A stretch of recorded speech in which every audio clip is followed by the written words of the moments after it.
You're watching In Escrow with Elia Fuentes. Hey guys, so welcome to In Escrow with Elia Fuentes. And today we are very lucky to have Tony Watson from Robert Hall and Associates. Tony has 17 years of tax experience and, he's a local from Chapman University, went straight to Robert Hall, had the privilege to working with Bob Hall himself. And, he has so much to share with us. So I'm just going to let him talk about himself a little bit just to get this podcast going.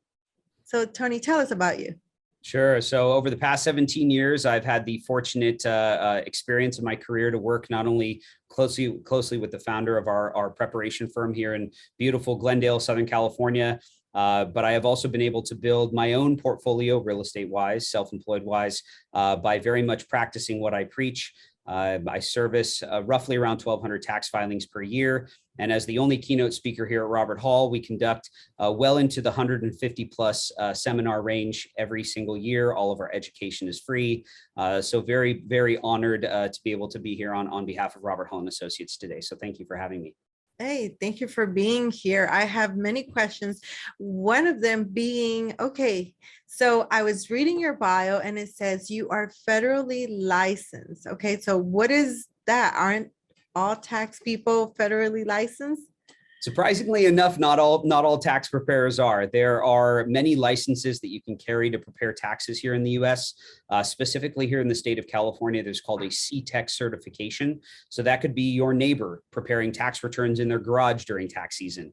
There are enrolled agents like myself who hold a federal license, which allows us to prepare taxes in all 50 states, which is pretty cool. And I do have clients in 47 states, not all 50 states just yet. Our firm has clients in all 50 states, but myself, I think that I'm 3 states short of the full 50. And then there are the CPAs of the world. CPAs are more in tune with the accounting world and not so much income tax professionals. And a lot of people get caught up on the idea of needing a CPA. I need a CPA for my business, but a CPA will do a number of things for you. They'll do bookkeeping, they'll do payroll, they'll do auditing of financials.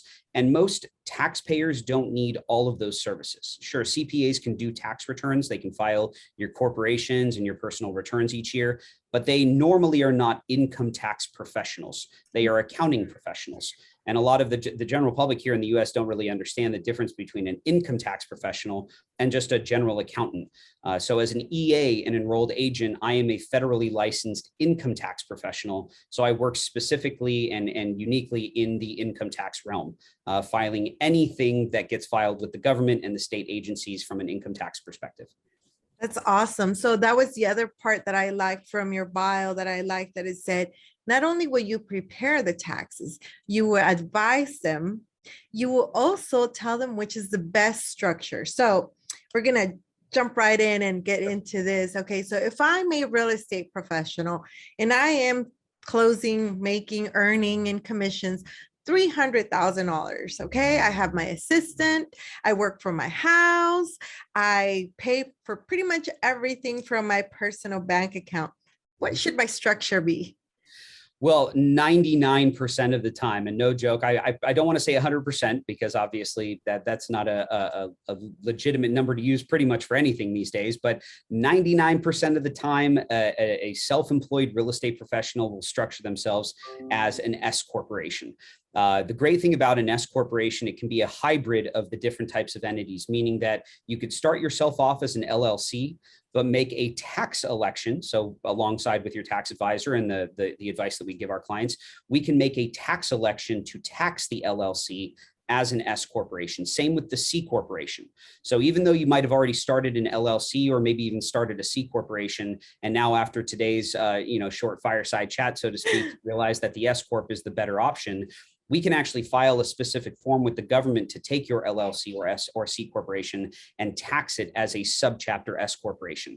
Probably the best entity for self-employed individuals across most industries, because out of all 3 options that you have, the LLC, the S corp, and the C corp, the S corporation has proven time and time again since the early 70s which is when it was first came out and first available for self-employed individuals, time and time again, it's proven to us that it is the only entity that can significantly reduce income tax liabilities. And I can go more into detail about that. I don't want to waste too much time, but I can go into more detail about that if you'd like. No. I like it. So basically you're saying, okay, so if you're self-employed, real estate person, which, most of us are, escrow, real estate, S-Corp is the way to go. And let's say they already have that LLC. You say you can convert it to an S-Corp, or you can, what do you do? Correct. That is correct. There's I think it's 4 pages now, but there's a 4-page form where 2 or 3 of the pages actually don't even have to be filled out. The first page is the most important, and it's called a 2553 subchapter S election form. That's a mouthful, obviously, but we fill it out for our clients. We submit it to the IRS, and then the IRS responds to that election saying, we are now formally accepting your LLC as an S corporation, but solely for tax purposes. And where this is a unique election is that most of the time an attorney will have you set yourself up as an LLC for great limited liability protection. But when you come to your tax advisor, we want the best of both worlds. We want the limited liability protection, but then also all of the tax benefit of the subchapter S corporation. So now you get the best of both worlds. You get the limited liability protection and all of the income tax benefits filing as a subchapter S corporation. Excellent. Take that nugget, you guys, because honestly, that's advice. They're not just going to be like, hey, your LLC is great. It works for your business. It protects you. But this is the difference between someone that's just going to prepare your taxes and someone that can give you the advice and let you know that you can take your LLC, convert it for tax purposes into an S Corp so that you get max tax benefits. So now tell us, what are some of those tax benefits? So right out the gate, the greatest thing about an S corporation is that it gets to play a couple very unique games. One thing, once again, right out the gate, you get to play a game called the reasonable salary requirement. And that means that as an S corporation, subchapter S corporation, filing as an 1120 S corporation, you are no longer considered on paper to be a self-employed individual. Under an LLC, all of the income is reported and the expenses are taken, and whatever the bottom line profit is, you pay federal, state, and self-employment tax on all of it, on all of the profit after. Oh, wow. When you convert the LLC to an S corporation, you are no longer a sole proprietor or self-employed single member LLC. You are now a corporation filing as a corporation, and as a single shareholder entity, you are required to pay yourself a reasonable salary. Now, some of you might be thinking, well, that sounds a little complicated. Why would I want to jump through all those hoops? Well, this is actually where the magic happens under an S corporation. The subchapter S corporation gets to take this net profit amount. So once again, after expenses, let's just throw out a number easy to calculate of $100,000. Okay. You get to take that $100,000 and split it into 2 numbers, your W-2 payroll and company flow through profit. Now, this reasonable salary game that I just mentioned a couple seconds ago allows you as a real estate professional to pay yourself a reasonable salary, not 100% of your profit, but a reasonable salary, which can be as low as 35 to 40% of your company's profit. So if you have 100 grand, you pay yourself a $35,000 W-2, and then your business gets to write you off, right? So 100 grand minus 35,000 leaves you $65,000 of leftover profit. So unlike the LLC, before you elected to be taxed as an S corporation, you're paying federal, state, and self-employment tax on the full 100 grand. Whereas under an S corporation, you now have these 2 figures, the 35 grand W-2 and the 65 grand company profit.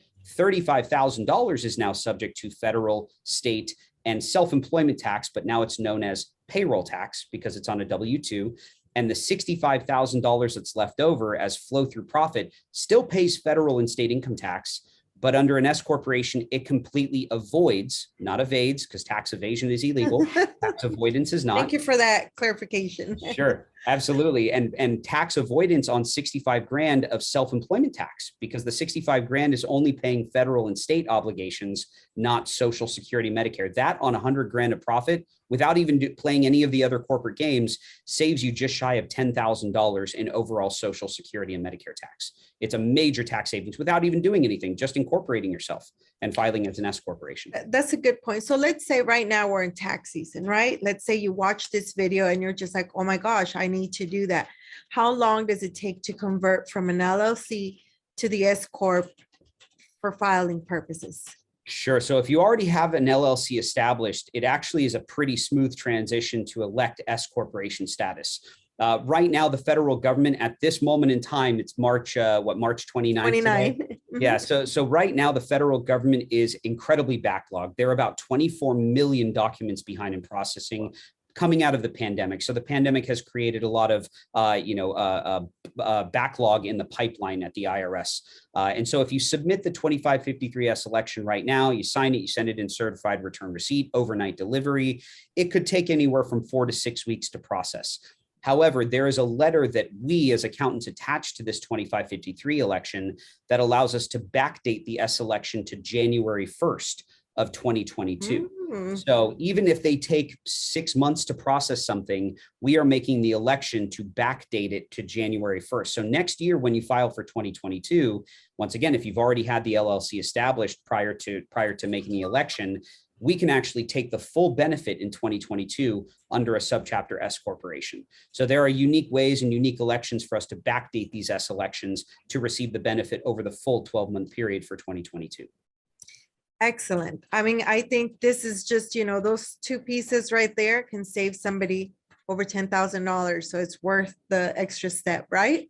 Absolutely. Minimum. I mean, that's once again, that's just filing as an S corporation. That's not paying yourself in home office rent. That's not deducting depreciation expenses, all of the other games that corporate America gets to play that the general public tends to hate corporate America for playing, right? But that's what the tax law is there, right? I mean, I think that people do get upset with, the big corporations that don't end up paying taxes, but the big corporations hire, guys that are tax advisors that understand the law and that allow them to take max deductions of what's available out there, right? Of course, teams of people like me, eBay, Amazon, Google, all of them, that they're large corporations and you can receive the same sort of tax benefits on a much smaller scale, obviously, but the tax code was written pretty much the same for all businesses. It's just on different income levels, right? So why not take advantage of the corporate tax code? Even if you're only making 100, 200 grand a year, you'd still be able to retain some of that benefit. So, and I agree. That's why this information is so important because, hire a professional, hire someone that knows that can give you the advice, not only take your information and plug it into a computer and tell you, hey, this is your return or tough, you still owe money. It's preparation, right? I think at the beginning of our meeting before we started recording, it was preparation is where it starts. So if I'm a real estate agent making $100,000, what should I be preparing? Where should I be putting all these documents to make sure that I take my max deductions? Sure. So I've always loved the phrase failing to plan is ultimately planning to fail. That phrase goes hand in hand with what we do here at Robert Hall & Associates, and I'm sure at other firms across the US, but we really focus on planning for our clients. Tax season is obviously a very busy time for accountants all across the US, across the world, but at the end of the day, you should already know what your tax return looks like when you're getting ready to file your return, right? Because if you put a plan in place prior to the end of the calendar year, there should be no surprises come time for filing season. And so I'd say that probably a more important time during the year than actual tax season is the fourth quarter of the calendar year. So October, November, and December.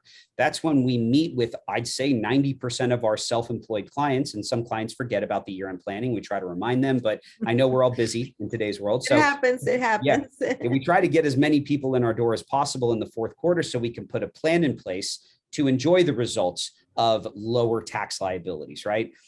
So that is a very important time, especially for self-employed individuals. And we talk about the different deductions that you can take. If you're out there already looking for a vehicle, for instance, a lot of the code around vehicle purchases changed in 2018. So over the past 3 years, even during the pandemic years, in October, November, and December, one of the questions in our interview process during year-end planning meetings is, well, are you thinking about upgrading a vehicle? Are you currently looking for a new vehicle? And most people said, yes, my vehicle has been sitting in the driveway. I've seen that it's leaking oil. So I want to take some advantage of some of the parts of the Internal Revenue Code that allow for a benefit here. So when this client goes out and purchases a vehicle prior to the end of the year under their business, whether they're a sole proprietor or an incorporated individual, there are significant depreciation, accelerated write-offs for vehicle purchases for self-employed individuals. And why wouldn't you want to reinvest your profit back into your business versus overpaying Uncle Sam, right? Reinvest your money back into your business and pay little tax rather than, showing more profit and paying all of that tax to Uncle Sam.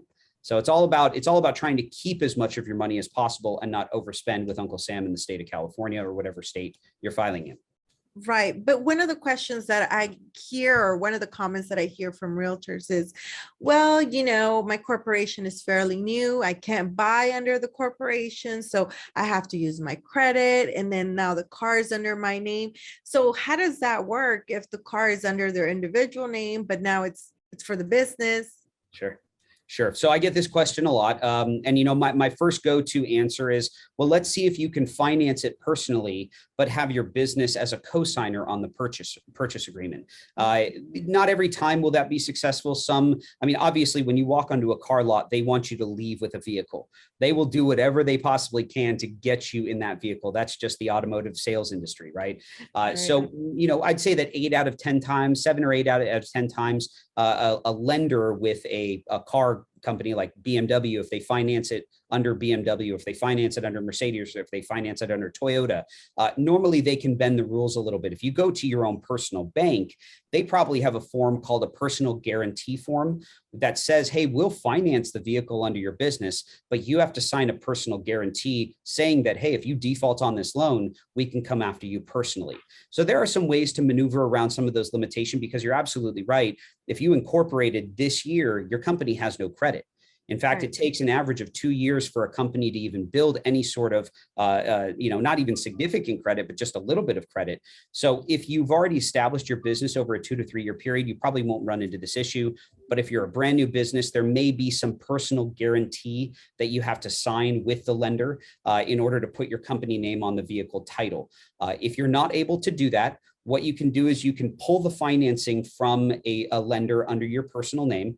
And on your company return, you do what's called a loan from shareholder. And so we credit that money as a balance sheet item. I don't want to bore you with the details, but we credit that item as a balance sheet item as if you are capitalizing your business, but it's with debt, right? So at this point, your shareholder expenses, even though they're financed personally, we can actually do a loan to the business on paper to create a paper trail and still allow that depreciation to flow through on the company account. And as long as you're making the car payments out of your personal account, and there are a couple other things that you need to be aware of, there are ways to maneuver around some of these limitations. It's not the cleanest way or approach to doing this, but it is an option. Okay, that's great to know, because I know that, obviously if you're a realtor, you need a car. You need to be able to move around to get to your appointments. So it's key. But what is a good way for a new entity to start building that credit? What would you tell the realtor? Hey, this is, take this 3 steps to start building some credit in the name of the business. Sure. So keep cash balances high in your checking account. That's one thing that a bank would look at, especially, I bank with US Bank for my businesses. And so I've been with them, since back in the day when Downey Savings was around. Oh, and wow. US Bank acquired, Downey Savings was acquired by Washington Mutual. Washington Mutual was acquired by US Bank. So I have history with them, right? So when I go to US Bank and try to finance something, it's a no-brainer for them because I've been with them historically for a very long time. However, if you just start this business, you open up a brand new checking account, they're going to want to see consistent deposits into the company account. And when clients tell me, well, how do I access that money throughout the year? Do I just pay myself a salary, or do I draw the money into my personal account? I don't want you right out the gate to worry about salary. I don't want you to worry about payroll. That comes in the 4th quarter when we do year-end planning. But if you started an entity today, set up a bank account, you want to make sure that your cash reserves in that bank account are as high as possible throughout the year. Number one, because that's where you should be spending a majority of your money, because that's the business account. We need the write-offs under business, not under you personally, but also to build credit. Banks will look at deposit history, and banks will also look at cash average reserves in your checking account, and will help you finance things more easily through that specific bank. In order to build credit outside of your own bank, you would need to start somewhere, right? Apply for a $2,000, $5,000, $10,000 credit line. If you already have an American Express credit line, you could even hit them up and say, hey, listen, I've been a client of yours for a very long time. I just started this business. American Express is actually one of the easiest companies to get starting lines of credit under businesses.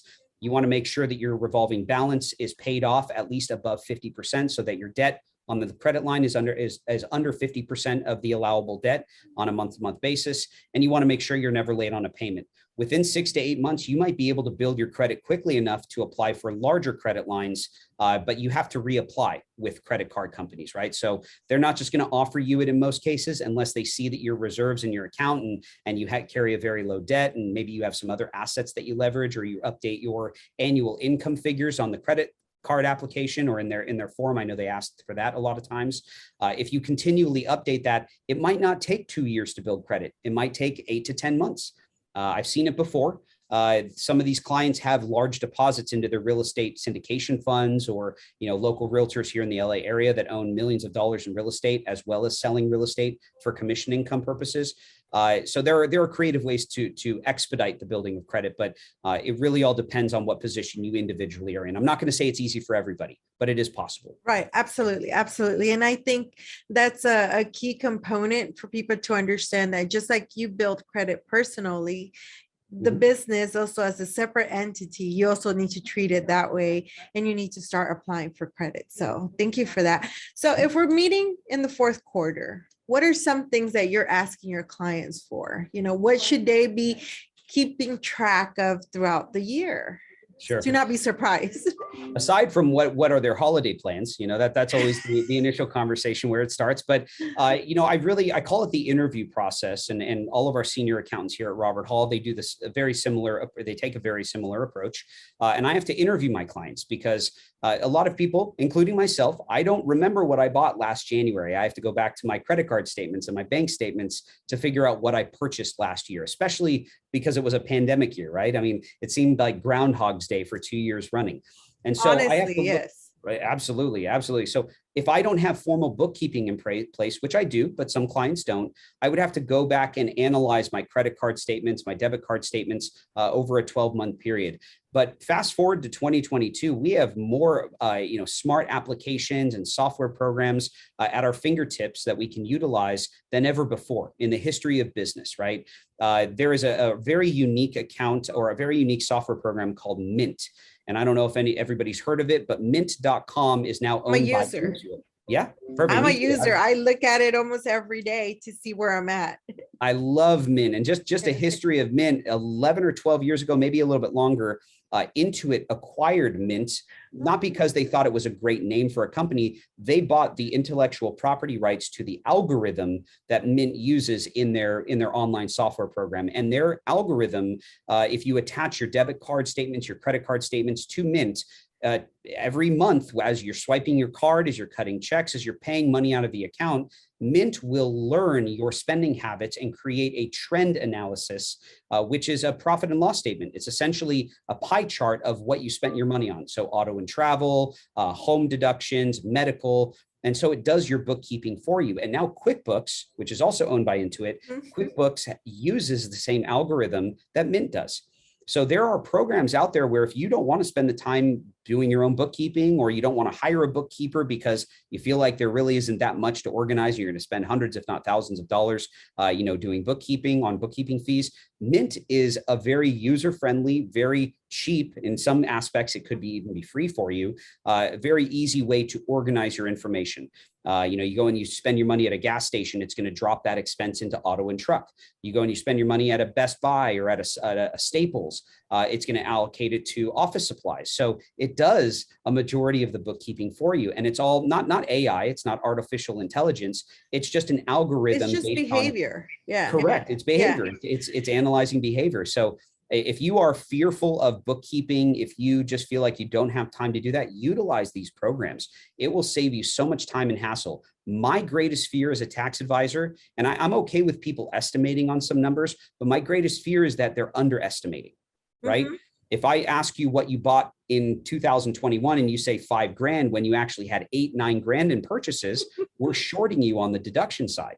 And once again, not everybody remembers what they spent their money on in January, February, and March of last year, let alone the first 3 quarters of 2021 without proper bookkeeping. So that's my greatest fear, is that we're undershooting expenses and you're overpaying tax in that scenario. I absolutely agree with you. I'm a Mint user, and one of my favorite things is that it's like, you had more restaurant expenses this week more than, last month. It just brings you back and you're like, really, did I? And then you go back and start checking everything. So I agree with you 100%. I think you have to know. I get my notifications on my phone and, it'll say something like your subscription fees has gone up, when Netflix changed their fee or Prime, it notified me right away, like, hey, you want to take a look at this, and you go in there and it shows you the comparison. So I agree that knowing is key so that you can make adjustments and that you can track it. So back to Mint though. So you're saying Mint connects with your QuickBooks and it does the reconciliation on there? So Mint actually connects with your debit and your credit cards. And I don't know, that's a good question if Mint connects directly with QuickBooks. I think that QuickBooks uses Mint's algorithm, Okay. but QuickBooks is just a more intense bookkeeping software. It gives some people some anxiety trying to use QuickBooks because it does so many things for the business owner. It runs payroll, it consolidates checking account statements, and it does a lot of what Mint does. Mint is a very user-friendly, kind of like it does about 1/10 of what QuickBooks does. But for the small business owner, somebody who has maybe a couple hundred transactions per month, paying for coffee or for food or for gas, you might not need QuickBooks, right? If you're making 200, 300, 400 grand plus in commission income, allocate some of your funds to bookkeeping, to QuickBooks, or maybe hiring somebody to organize that for you. I guarantee you that if you are spending $500 to $1,000 in bookkeeping, the quality that you get out of having a bookkeeper and the added deductions that might have been missed while not having bookkeeping services would probably end up saving you exponentially greater amounts than what it's costing you to have that service in place. I can't even tell you how many times I've seen that in the past 17 years of my career. But if you're not right at that level of income yet, if you're making 50, 60, 70 grand in commission income, you want to retain profit, right? You want to build your business, reinvest back into advertising, to marketing, to supplies, mailers, meals and entertainment to entertain clients and, meet new people to generate more revenue. You might not want to jump into the bookkeeping world just yet. So there is definitely a timing thing that you have to be aware of. Mint is a great starting point. Once you have Mint set up, that'll allow you to get through the first couple of years of building your business. And then eventually you'll have enough revenue, enough cash flow to warrant the cost of having a full-time bookkeeper. And it's worth every penny, in my opinion, having bookkeepers. Absolutely. So if you don't have the bookkeeper, because, we're at $100,000. So what should they be keeping track of on their end? Because like you said, I absolutely can't remember what I bought last week. Sure. So now imagine a whole year of having to track what your business expenses were. So Mint would be for that person, making a little bit less revenue starting off, and Mint would help you organize all of those expenses. And we're talking about, in fact, I normally like to give people a list of what they shouldn't run through their business because that list is much shorter than the actual expenses that you should be running through your business. It is with that. Yeah. So on the business side, you never want to run mortgage payments through your own business because that's a personal asset. So your mortgage payments, your property taxes, your homeowner's insurance, your utilities might be fine being paid through the business, but that would be more on the in-home office side. So that's more of a personal expense. Your gym memberships, your country club memberships, all under the personal side, not through the business. Your personal groceries, the milk, the lettuce, the turkey that you buy to eat at home. Those would all be personal expenses. And then also personal clothing. As you see, I'm wearing my Robert Hall and Associates swag today. This is technically a uniform expense. So this would be tax deductible on the Robert Hall and Associates, tax return for uniform costs. But as far as my t-shirts, my socks, my running shoes, unless you buy those items for a specific work event, those would also be personal expenses. Outside of that list, everything is pretty much fair game. In fact, the federal government looks for 4 requirements to be met for any deduction to be allowed as a business write-off. Every deduction needs to be ordinary, necessary, legitimate, and above and beyond reasonable. So as long as you are looking at something, let's say you're at Best Buy and you're about to buy this brand new MacBook laptop or a new computer monitor, and you're thinking, well, this is an ordinary business expense. It's necessary for me doing business. It's a legitimate business expense, and above and beyond, it's a reasonable cost. I'm not buying 50 brand new TVs for my 5,000 square foot vacation home in this scenario. I'm buying a computer monitor, which I need because I need a bigger monitor, or my monitor fell, my dog ran by and pulled the cord and it broke. This is a reasonable, legitimate, ordinary, necessary deduction for business. And so those are the 4 requirements under audit that the government looks for. I can tell you with 100% certainty that in my 17-year career, I've never seen the IRS audit a computer purchase or a cell phone purchase or a monitor or a desk or a chair or a filing cabinet. These expenses are the most common business write-offs for business owners. And so they have less than a 0.1% chance for audit. So make sure that you're maximizing every angle from an in-home office deduction perspective, equipment, furniture, anything that meets the 4 requirements, being ordinary, necessary, legitimate, and above and beyond, making sure that it's reasonable, the allocation that you're taking. I think those are key. Well, one of the questions that I get asked is like, what about restaurants? Realtors are always out. They end up eating out. They meet clients to, start new transactions or celebrate closed transactions. So how do they know, let's say if you're meeting with people 4, 6, 10 times a month, would they consider that to be reasonable, necessary? Absolutely. I mean, a big part of what we do here in Los Angeles in general is entertaining. We're the entertainment capital of the world, in my opinion. New York might be a close second. Georgia might be a close third. I mean, because of the entertainment industry and all the film credits that happen in the state of Georgia.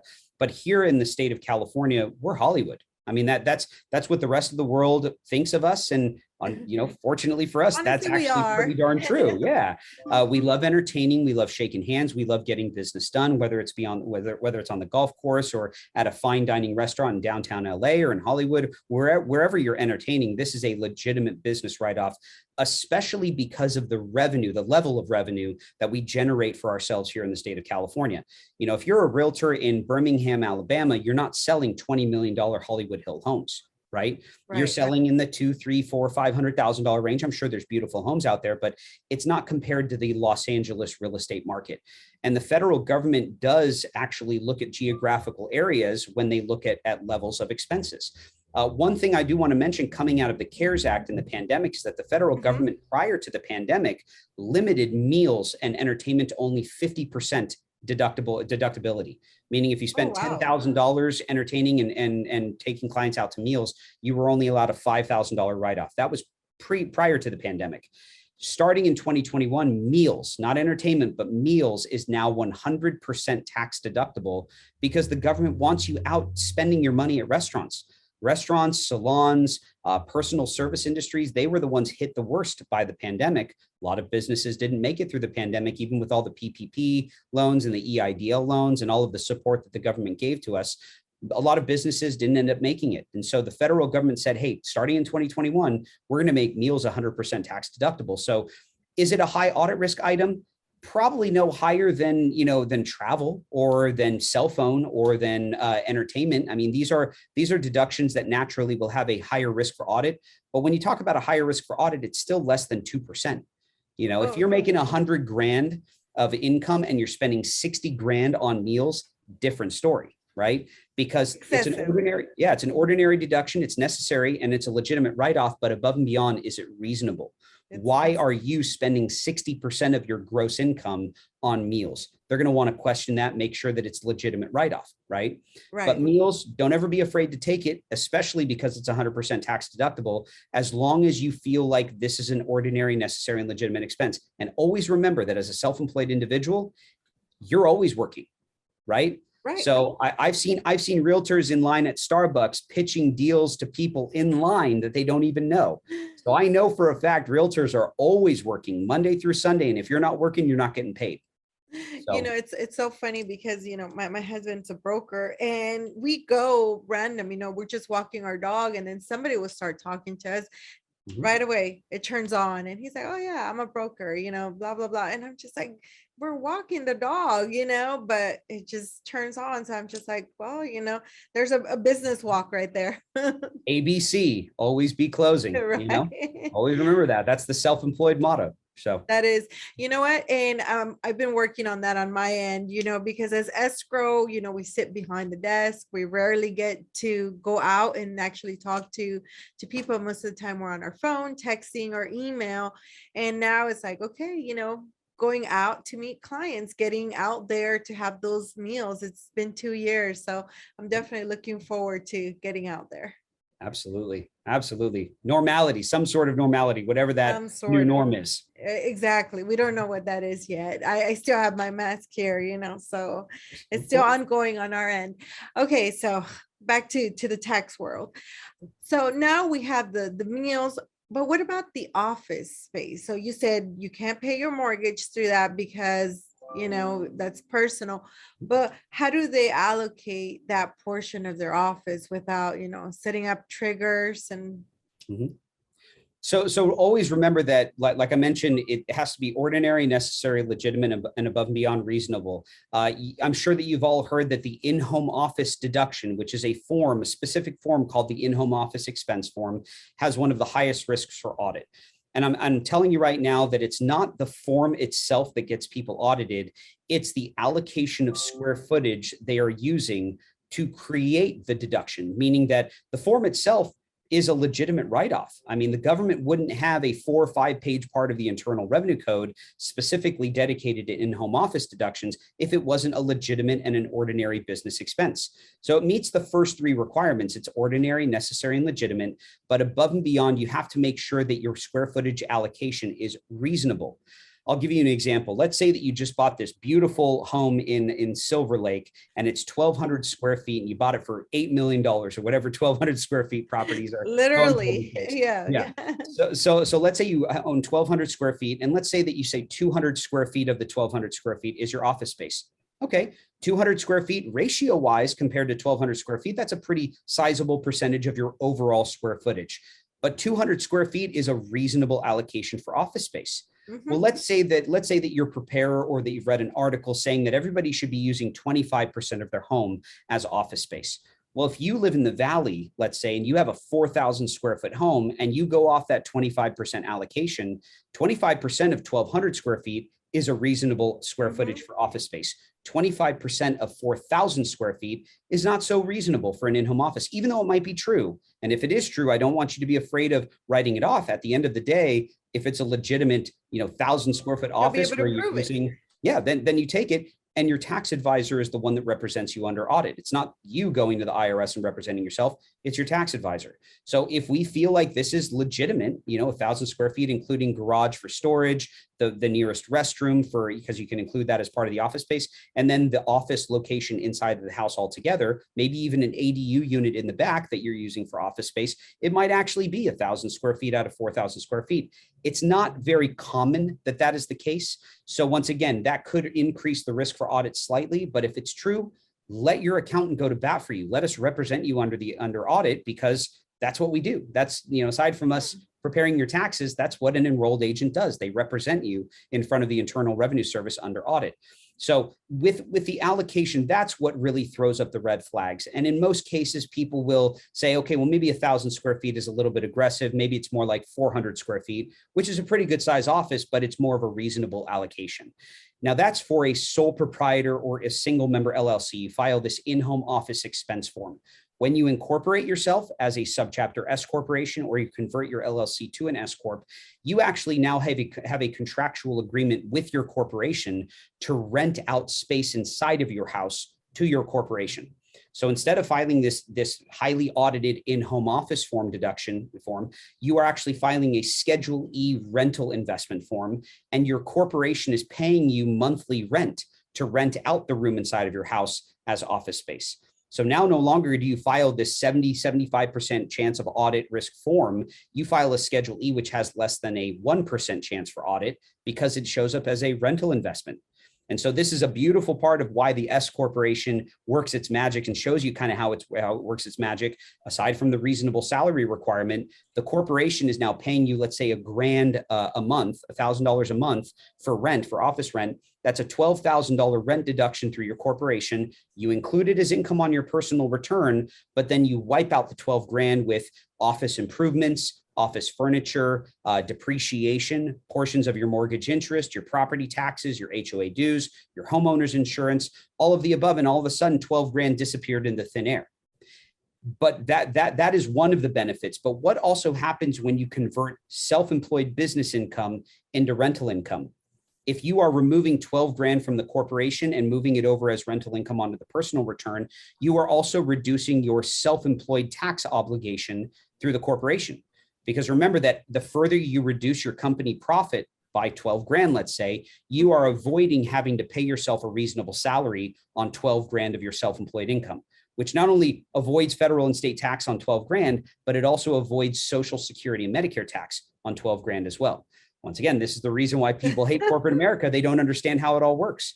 This is our job as senior tax advisors with Robert Hall. This is our job to learn these positions for you and implement them. And honestly, you know, to the people watching this podcast about taxes, you need to reach out to Tony, because you will understand the difference between someone just taking your W-2, your expenses, and telling you what you need to pay, or giving you this advice to understand how the tax code works so that it works for you. I know that for me on my end, I'm like writing all these little notes to myself because it's important. You know, I know that I'm personally converting my garage to an ADU, and I'm thinking like, well, you know, that's like a business expense on my end, because an office is going to go there. It's not going to be used for me to go and hang out there.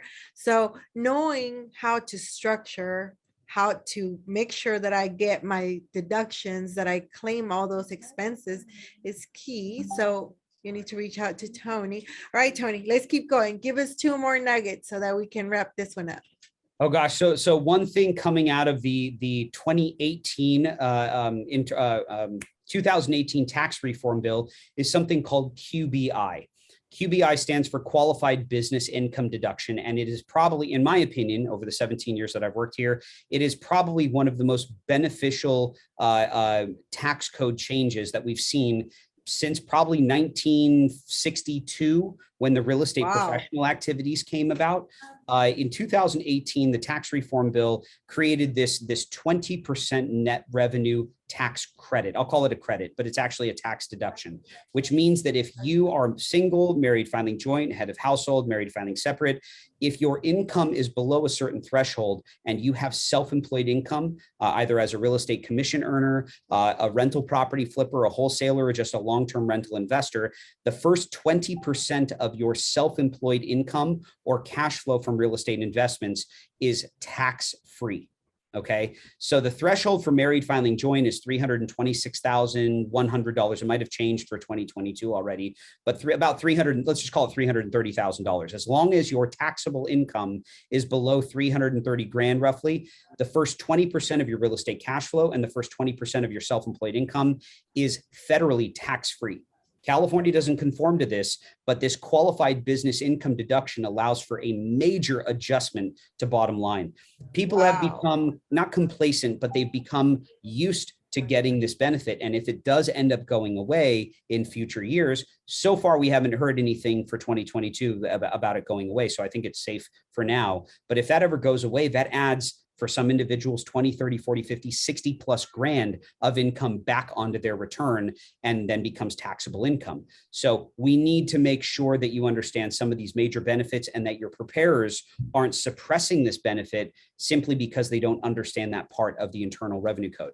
That's called the QBI deduction. And it's an incredible tax sheltering benefit that not everyone will qualify for. But if you do qualify for it, you need to make sure you're working with a tax advisor that knows how to make those elections. Number one. Number two. Tony. You need to call Tony. Sorry, I'm going to keep doing the marketing for you because look, I work with a lot of people and they call their CPA or whatever, and they can't get the right answers. You know, they're confused. They call me, and unfortunately, I am not Tony. I can't answer that, so I send them to Tony. So, I mean, and these are parts of the code that we had to learn on the fly because so many things have changed since 2018, specifically over the past 2 years, 2020 and 2021. There are a lot of parts of the CARES Act that a lot of real estate investors didn't understand, didn't know about. So it was our job to go back and learn them so we could apply them on clients' tax returns. One thing for the real estate professionals, though, I think that everyone really needs to understand is that you all have a very unique position to take on your individual returns. This position has been around since 1962. It's called the real estate professional election or active participant election on a self-employed return or a real estate professional corporate return, which allows you to practice what you preach and also take major tax sheltering benefits for doing so, meaning that as real estate professionals, you should very much be investing in real estate investments yourselves, because you have the ability to check one box on your return that says real estate professional and allows you, whether you're making 300 grand, 500 grand, $1 million, $2 million a year, it allows you to check this box and take all of your real estate related loss deductions as direct offsets, dollar for dollar, to offset your self-employed real estate commission income. It is the mecca of the tax world. It's the unicorn of tax elections. It's the mythical creature that allows everyone to pay very, very little income tax because of just checking one simple box on the return that tells the government, hey, I spend more than 750 hours working in the real estate industry. More than 51% of my income is real estate related income.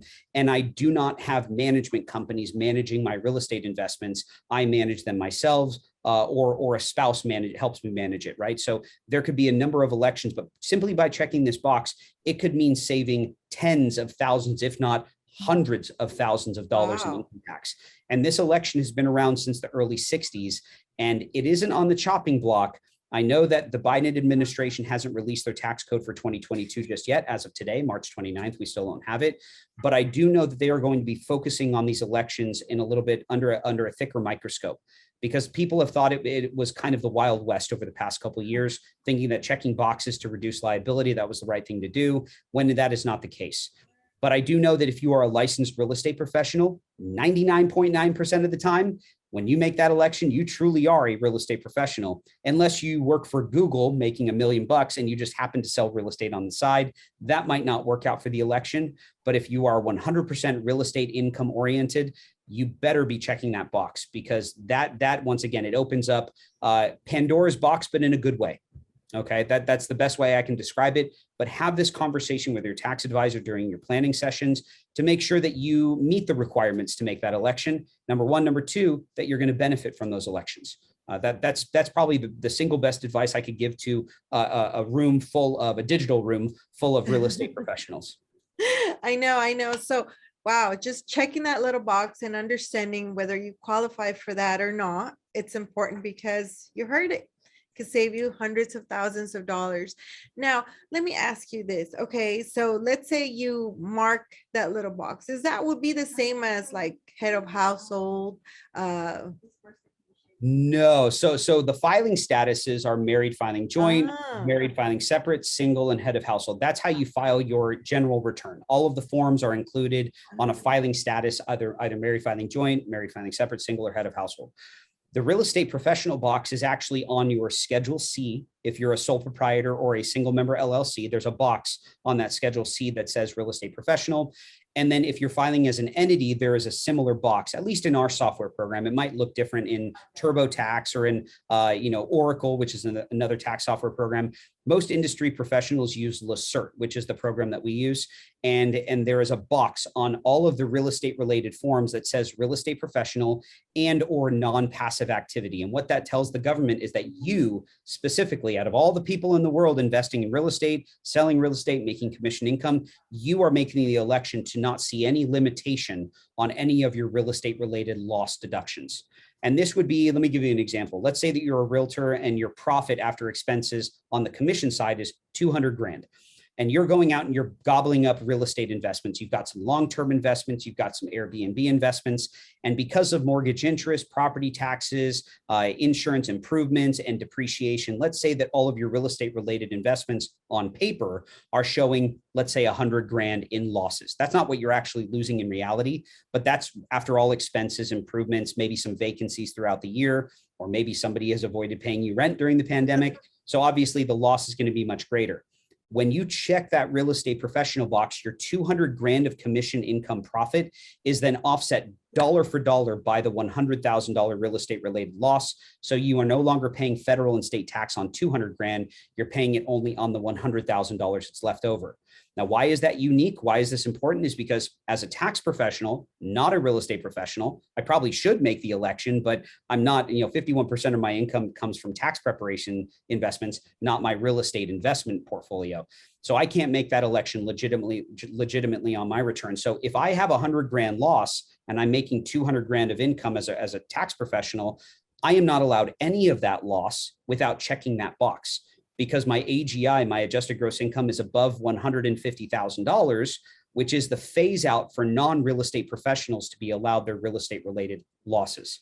So you have the reason why I'm telling you all this, you have a very unique opportunity to make elections that a majority of US taxpayers cannot make on their individual returns. And it allows you a major, major tax benefit as long as you are practicing what you preach. As long as you are earning commission income selling property, but then taking some of that commission and reinvesting it back into real estate related investments.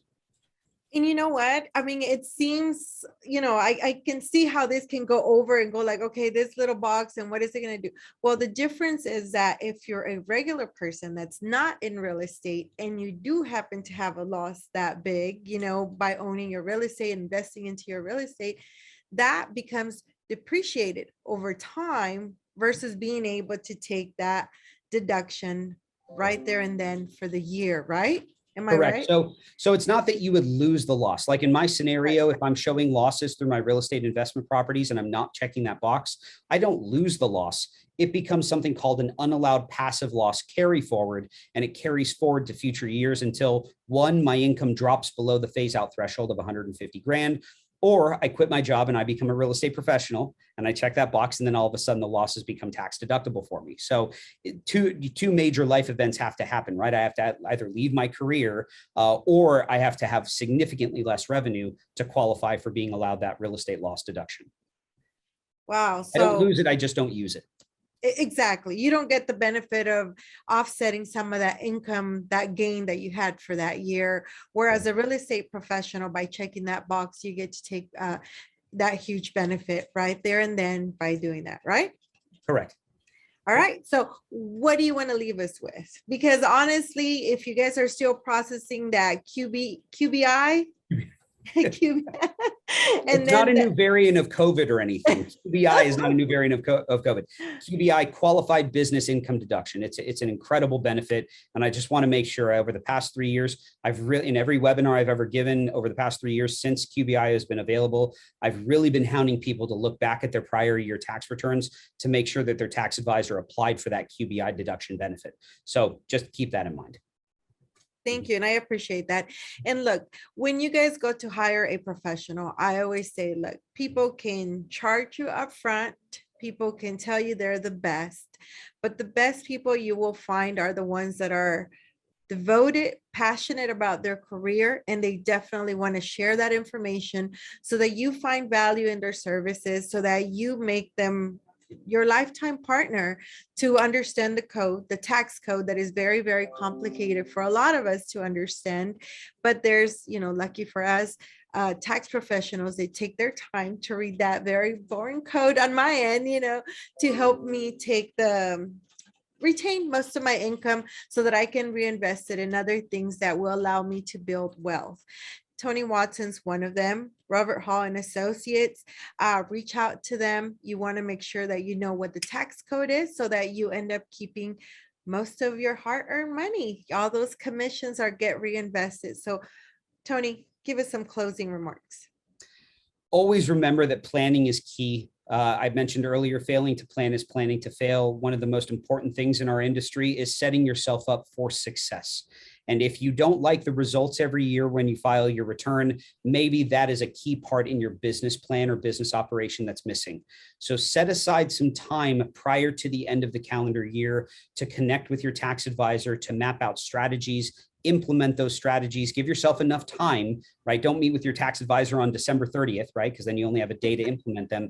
Meet with them early enough in the fourth quarter so that you can leave that appointment knowing what you're up against come filing season and having an empowered position to reinvest profit back into infrastructure, buying new computer equipment, office furniture, prepaying for some travel that you're going to have in January, but capturing the deduction this year, funding IRAs, 401ks, improving property and accelerating depreciation. These are all incredible moves to make prior to the end of the calendar year. And remember that it's not all for just collecting money on the preparation side. Like we do this. Yes, it is a career choice for us, and we do have our fees to prepare taxes, but this is really to assist our clients retain wealth. A lot of times taxpayers get caught up in I want to save tax. I changed my mind about that about 8-9 years ago when I realized that it's not really tax savings, it's wealth retention. The more money we can save you on the tax side, the more money stays in your bank account. And that to me is more wealth retention. I think that if people had started to train theirselves to think more along the lines of not tax planning, but wealth management planning or wealth retention planning, they'd be a lot more excited to meet with us.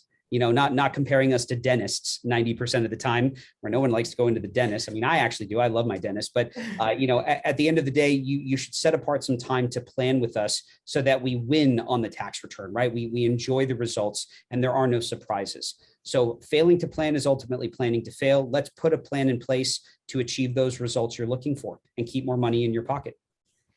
Thank you, Tony. Thank you so much. We're definitely going to do another one to just recap in the future, but I appreciate your time. I hope you guys have enjoyed this video and that it has brought a lot of value to you and that you'll become passionate about building wealth.